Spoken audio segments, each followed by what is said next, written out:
past few summers have had some exceptionally high heat days, and our heat waves have been longer and more intense in this region over the past few years. This climate action plan is going to help create a roadmap for how we move forward as a region. It's going to allow people who are in our communities, in the business sector and in the government sectors to really make an impact in their carbon footprint. So if people recycled more, a lot more things could be used again and the world would be a better place. Reducing carbon emissions means changing all kinds of things about how we live, how we get around, how we use energy. When we decide where we're purchasing our food, if we're purchasing local, seasonal, fresh produce, we're benefiting our health directly and also benefiting the sustainability and well-being of our local food system, which helps our community. When we make a choice to walk somewhere, bike somewhere, instead of driving somewhere, we're having an impact on the air we breathe, and we're also having a direct impact on our own health. I personally carpool to work often with some coworkers. It helps to reduce traffic congestion and pollution as a result of that, so it improves the air quality of our city and our region. And when you're carpooling, you're with a coworker having a conversation and just enjoying the trip. I'm proud to say I've been bicycle commuting for 8 years. There's also a benefit of being outside. It's improved my mood. I've lost weight. I'm in better shape. I quit smoking as a result of cycling. I didn't feel the same kind of warmth and excitement about getting to work and energy about getting to work as I do when I ride my bicycle to work. And by the time I get home at night, even though it does take a little longer than driving, I feel relaxed and it gives me time to think, a little time to myself, and some exercise, which is kind of important. This past year, Squire Sanders was named by the League of American Cyclists as the first bike-friendly business in Northeast Ohio, ever. I think even if you're not bicycling to work, if you saw our bicycle racks within Key Tower and you pass by the 10 to 15 bicycles that you might see on those racks on any given day, just gives off a good vibe as you enter into the building. Young, creative, and highly educated folks are interested in different aspects of their life, including cycling and easy green commutes. And so it's part of our recruiting and retention policies as well. I try to ride my bike to work every day, but the weather's warm. We'll see how long I last through the winter. Also on the weekends I tend to ride to farmers markets to go grocery shopping. It's about kind of your local engine is a more sustainable engine.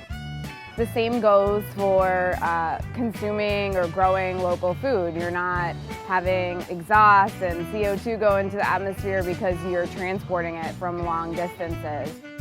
One of our best vendors here is here every week. Eco Village Produce is located a few blocks away from our market.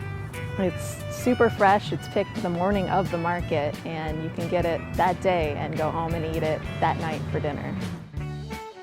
Everything is market price or less than a grocery store. It does come in fresh on a daily basis. Something that's been expressed to me at some of these senior estates is that they're on public transportation, and now you're trying to wait for the bus, travel your distance, get your items, and then lug them back home. We are the only caterer in the state of Ohio that's a certified green company. So it's really a whole host of things that's way more than just the sexy aspect of using local food from local farms. We do things like encouraging carpooling and giving better parking to people who carpool. The boxes that we use for our box lunches are unbleached and the wax inside of them are compostable. We give our compost to a company called Ridall. They have this cool little facility where they set it up, feed the fish, and then that filters the water, and then they use that water to feed the crops. And then our food waste ends up being their soil there. The aquaponic systems that they're doing right inside the hoop houses, you can have these inside your own homes, and they're trying to show the community this is something that we can do together. If I can let the little kids know, plant you a seed, a 79-cent pack of seeds instead of 79-cent a pound greens from Giant Eagles. You can eat all summer off of 79 cents. We're out here today having a little celebration And we are also highlighting our earthen oven that I helped to build a couple years ago. That's one of my specialties here at the farm, is natural building.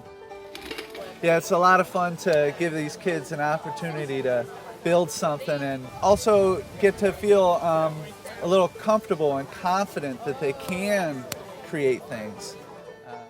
And this is our high tunnel, so that will give us the ability to grow fresh food year-round. And since we're an urban agriculture education program, it will give us more classroom space as well. If you're not ready to take on a full-blown project yourself, join another program. Join another program and learn the ropes. So people bring dishes, we put them all on this awesome table, and then it's a local food feast. We also have some education tables outside, people doing cooking demos, arts and crafts, talking about sustainability, talking about what people can do in their neighborhoods at their homes to help the greater 2019 agenda.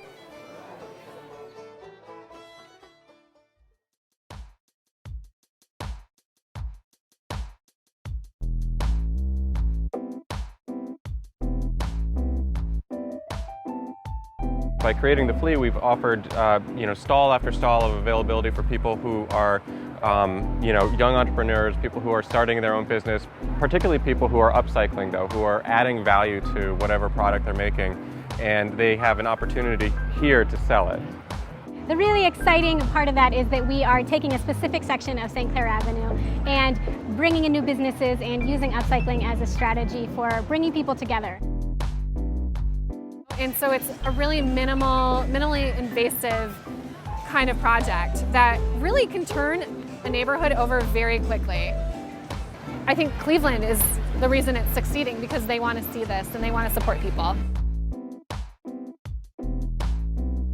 What we try to do is find and leverage the people that are doing social entrepreneurial work, people wanting to think differently, to innovate, to co-create, and to help build those people's psychological muscle.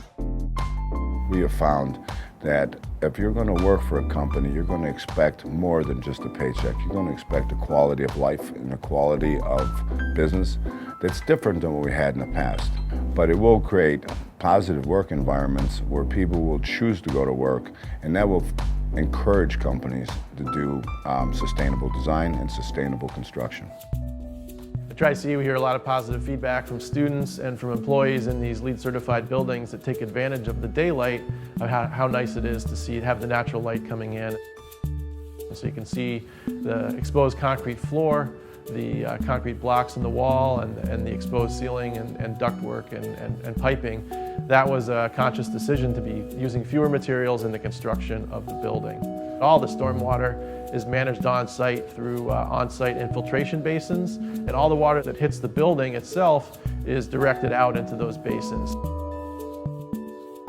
One of our main themes has always been trying to bring entrepreneurs and innovators together with companies and institutions that have resources to make an impact, to make things happen. So basically we put out there, we say, here's a vision for your facilities for 2030, and we think you can get there. And you can agree or not agree, but let's just try. There's no penalty for not getting there, and it doesn't cost you anything to join the district, so you might as well give it a shot. I would think that most of Cuyahoga County and Summit County would be encouraged to do the 2030 program. I believe it's important for people to understand exactly the type of energy use that they have compared to their neighbors. Jurgens has been committed to the environmental movement for 25 years plus. We made our big commitment by coming to this site, the old Collinwood Railroad yards. We tore down the old buildings, shredded them up, and created the first 2 feet of foundation for our building. So when you talk about recycling, we not only live it, but we actually stand on it every single day. By working 4 10-hour days, they drive 20% less time on the roads, and as a result, that gasoline is saved for society. Funny, we targeted wind, looking for high-volume stampings, but there really weren't a lot of high-volume stampings that we found out, but we found there was plenty of opportunity in solar. See what it is that you're throwing away, and what items you're throwing away that you could recycle or eliminate waste. That's a simple first step. Anybody can do that. Within Talent Products, we retrofitted all the old metal halide lighting to T5 fluorescent. We were averaging $12,000 a month in electric bills, and now we're down in the $6,500 a month range. And most of the companies that do these retrofits will do all the paperwork for you as well to get the tax credit. So it's really quite easy. The percentage of folks that are saying that sustainable practices is important to the future of their businesses is now 66%, so that's internationally. A similar survey done of US manufacturers just a few years ago, the number was like 16%. So Talent is unusual, Jergens is unusual. They're really kind of leading the pack here. There's 6,000 manufacturers in the 7-county region, and so there's a lot of outreach and education and awareness that still needs to be done.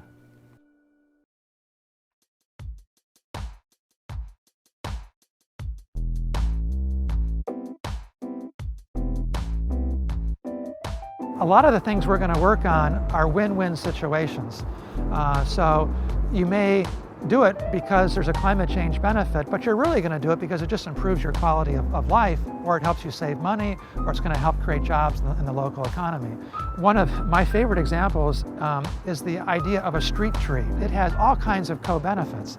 It'll help retain stormwater, it'll make your street more beautiful, it provides shade for the pedestrians, it attenuates noise and air pollution. Sustainability is about solving one problem, but doing it in a way that has multiple benefits.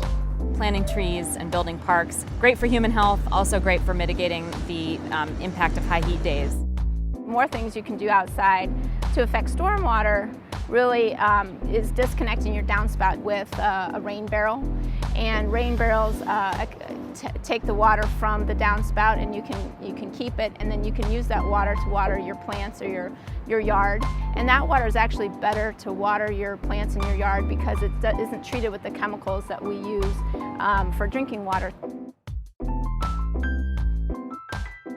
We on a really clean lake, and this boat float is a great way to show it. We heard about this online, and we went around the neighborhood and collected bottles and things like that from my neighbors' recycling bins. Yeah. So then we decided to start trying to make a design for the boat, and they didn't all go as we thought they would, so it ended up like that. And it worked great.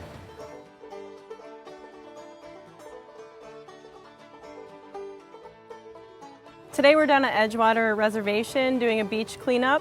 We find a lot of trash on our beach and eventually goes into our water, so we want to help keep our water clean, and we bring people together to help keep our lake great.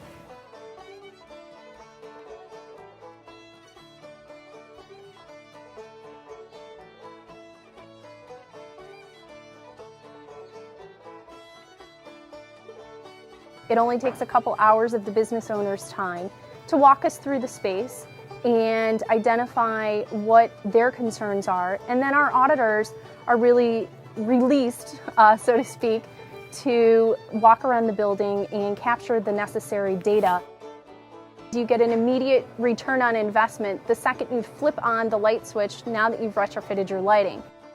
They're blowing in insulation through the walls and putting insulation in the attic and the basement. You know, it made a lot of sense for me to just move forward with this work because I know within a couple of years I'm going to be able to have paid off the work that's done, and I know that those savings are going to continue on for as long as I own the home. It's a holistic approach. A house is a system. It's health, it's efficiency, it's durability, and it's cost efficiency. I can show Jen on paper, here's what your house would perform like if in this scenario, and here's what it would perform like in this scenario. And if the upgrade cost is justified by the savings, it's sort of a no-brainer, which is how it worked for them. Our old house was about 1,800 square feet. This house is about 4,500 square feet. Our electrical bills and our gas are less than the other house, and that pretty much makes us very happy.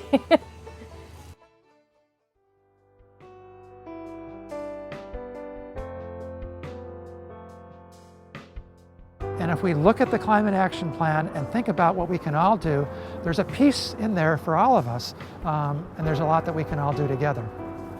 It's really not that hard. It's really a matter of making that first initial change, and then as you're doing it, everybody kind of sees that you are making an effort and you're making that change, and the employees get excited and your clients get excited. I'd say that you start to understand the benefits immediately as soon as you start taking sustainable steps. Our last newsletter had a little metric on all the money we've gotten for all the different waste streams, and it was a ton of money. You know, it's very significant. So there's no question it pays. You can actively conserve water and turn off the faucet when you're brushing your teeth, take shorter showers. You can do tons of things at home to make a difference. There used to be an old wives' tale that it costs more energy to shut it off and restart it than to leave it running. It's not true. I believe in the vision that as a collective we can all do something great.